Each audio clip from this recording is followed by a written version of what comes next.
हाँ हाँ, हम भी अच्छे हैं। कल हमने क्या पढ़ा था बेटा? उपसर्ग प्रकरण। क्या पढ़े थे? उपसर्ग प्रकरण।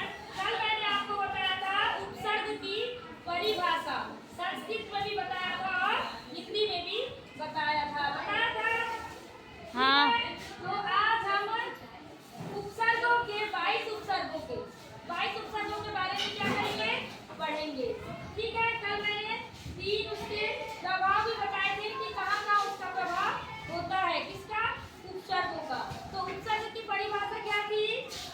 उपसर्ग की परिभाषा कल थी धातु या धातु से बने शब्दों, धातु या धातु से बने शब्दों, संज्ञा विशेषण आदि के पूर्व लगने वाले शब्दांशों को उपसर्ग कहते हैं।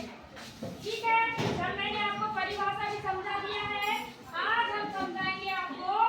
देखिए, उपसर्गों का स्वतंत्र रूप से प्रयोग नहीं होता है।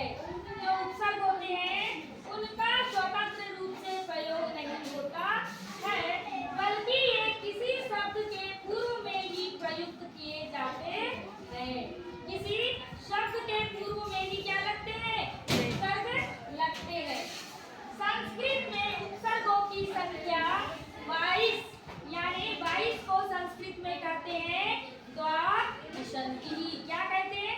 द्वाविंशति। कितनी होती है? 22 होती है। कितनी होती है?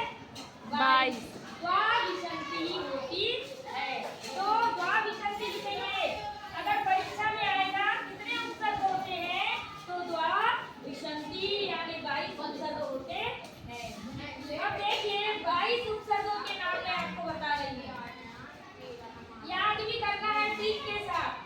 प्र, पर, अप, शम, अनु, अव, निस, नीर, दुष, दुर, भी, आम, नी, अधि, अपि, अति, शु, उत, अभि, प्रति, परि, उप।